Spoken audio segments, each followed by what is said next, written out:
Hi, my name is Harry. I'd like to share something that has been in our family for over 65 years. I was 9 years old in 1953, and I received a train set from my father.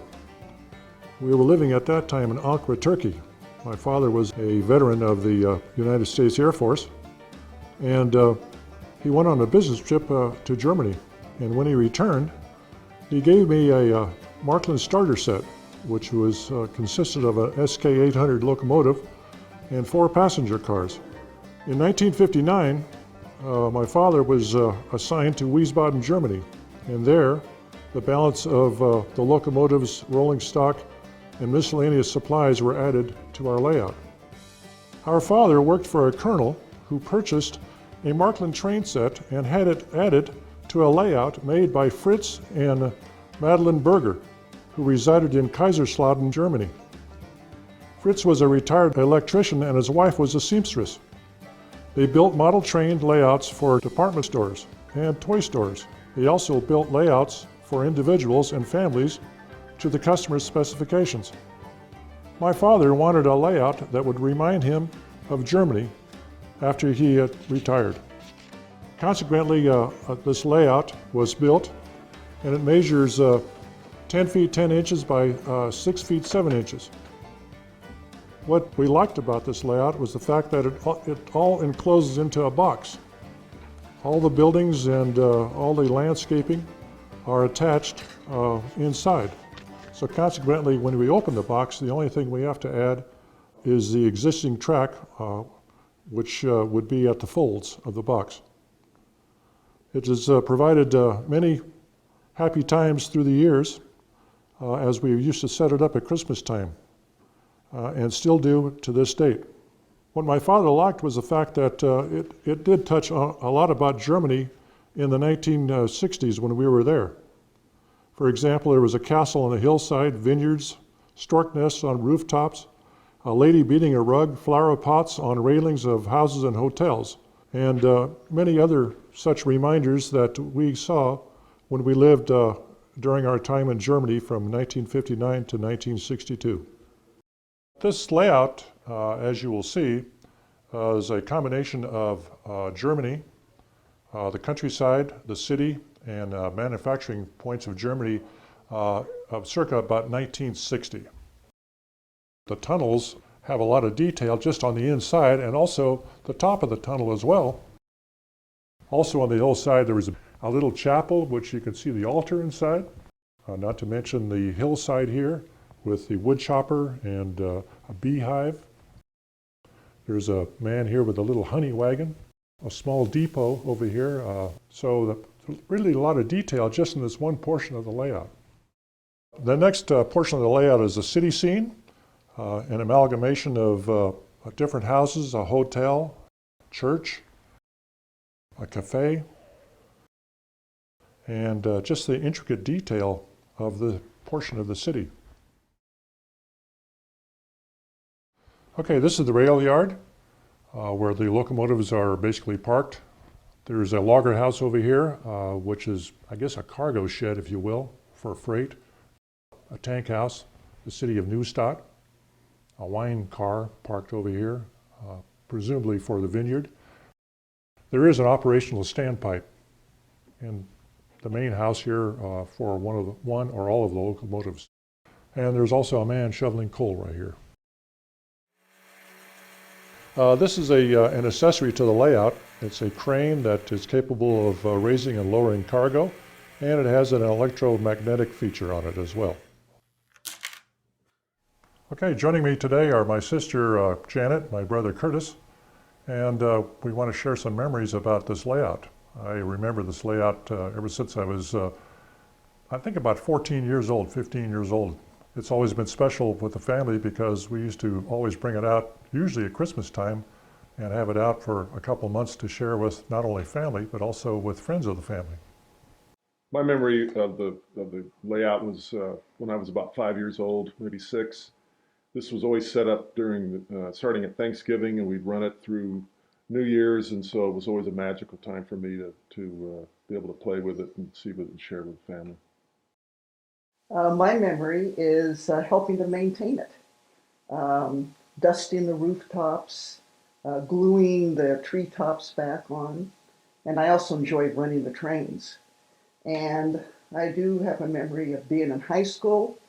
And as my friends were out at parties, I was home running trains. Okay, here's the layout in its entirety, and we're about ready to run some trains. So this is the area where we run the trains on the layout. We have two transformers here, both AC. This is for the inside loop, and this is for the outside loop. Here in front of the operator are a series of buttons that control a number of things. 1 through 15 are switches throughout the layout.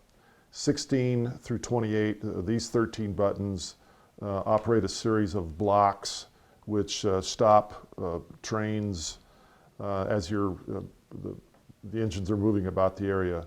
So for example, right here we have switch number 3.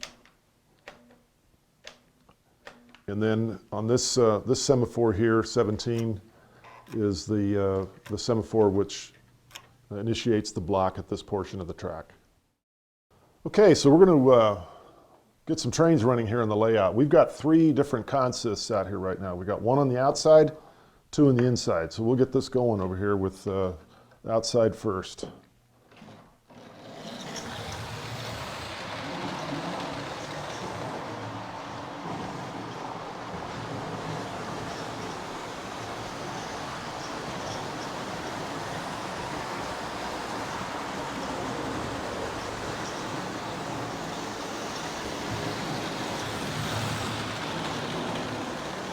Now one of the things that will happen here is, for example, like on this inside, these 2 freight engines right here, one is exponentially faster than the other.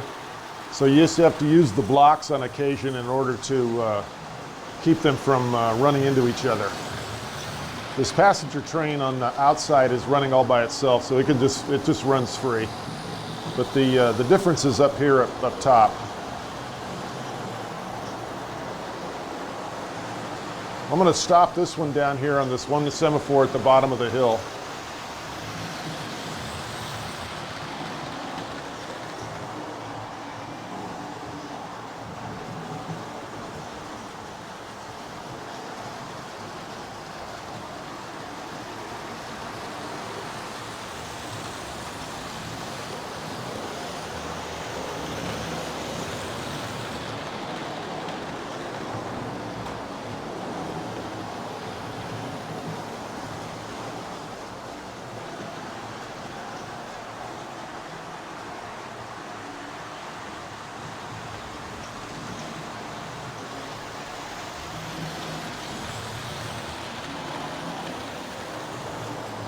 Going to do a little switching. I'm going to stop this big Swiss locomotive up here in the top. Switch these engines down here.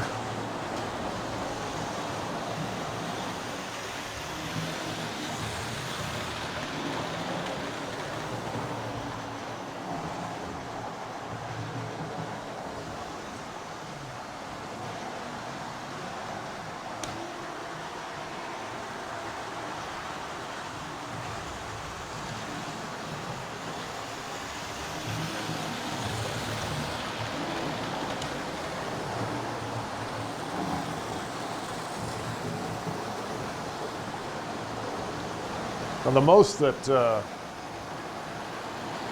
we've ever run on this is we had 6 consists going at the same time, and that is pandemonium when you're doing that. You'd have to have 2 people running manning the transformers, and then the whole series of switches and semaphores up here. And we found that when you run 6, pretty soon you're going to get a collision. So a lot of work, one person is 5. That would be 3 on the inside up here on this inside top loop, and then 2 on the outside. And the challenge is the different speeds of the equipment as you're trying to maneuver all this around. But that's what the fun of it is. That's what makes it so much fun, because we have a total of 9 engines.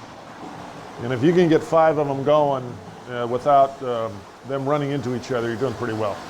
It makes it a lot of fun. Okay, so now we've added a fourth consist in it. We've got a little commuter train out here running on the outside line. So we got two trains on the outside, two on the inside. And I'm going to do a crossover up here as well.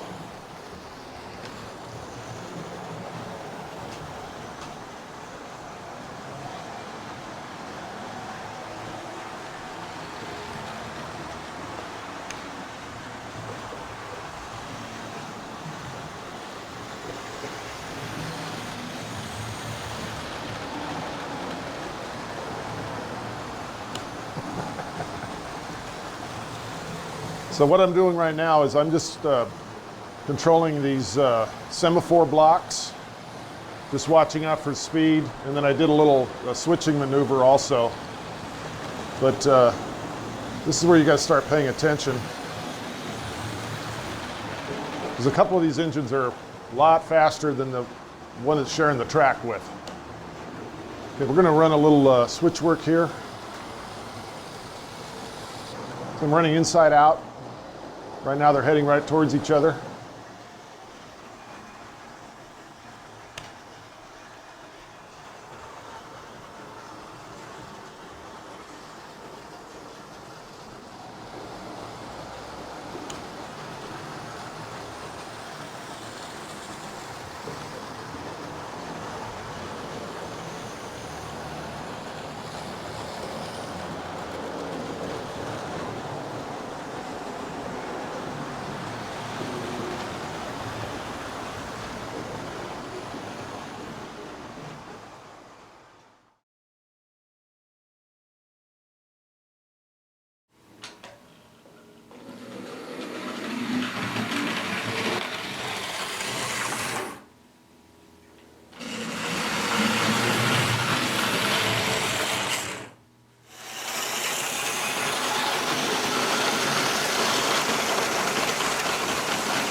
Hi, I'm Kevin Hill, and I'm going to take a moment to go over some of the more prominent locomotives that we have featured here on the layout today.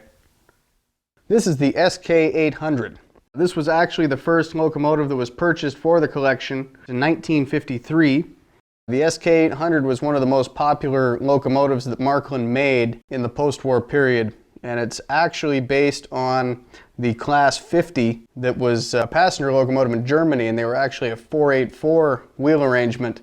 But Marklin freelanced it and they made it a 464 so that the engine could better negotiate the curves that they were making at the time. This is the V200. The V200 was the first diesel hydraulic locomotive built for use in Germany. They were built by Kraus Maffei in Munich, Germany, and they were built from 1953 to 1958, and all were retired by 1984. This is the Class 50 210 or Decapod. This locomotive was the workhorse of the German freight railways. Over the period of time between 1939 and 1959, 3,164 of these locomotives were built, and they were retired in 1987. This is the Crocodile locomotive. These electric locomotives were built between 1919 and 1921 for service in the Swiss Alps. Here we see the pantographs are attached to the top of the locomotive. but we actually run this engine with the pantographs removed because the engine can't clear the tunnels with the pantographs mounted to the roof. This is the Class 3 Pacific. These locomotives were fast passenger engines in Germany. They were built between 1930 and 1938, and a total quantity of 298 locomotives were built. This is the Class 24 260. These locomotives were built between 1928 and 1939, and they were used in local and branch line passenger service throughout Germany, as well as helper service for freight trains. They were all retired by 1972.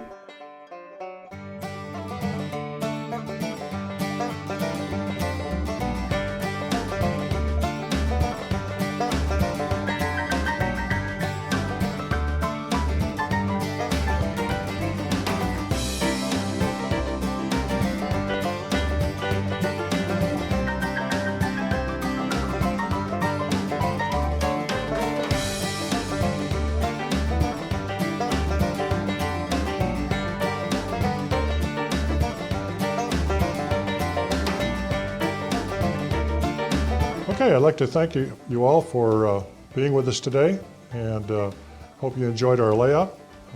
Look forward to seeing you maybe perhaps on another day.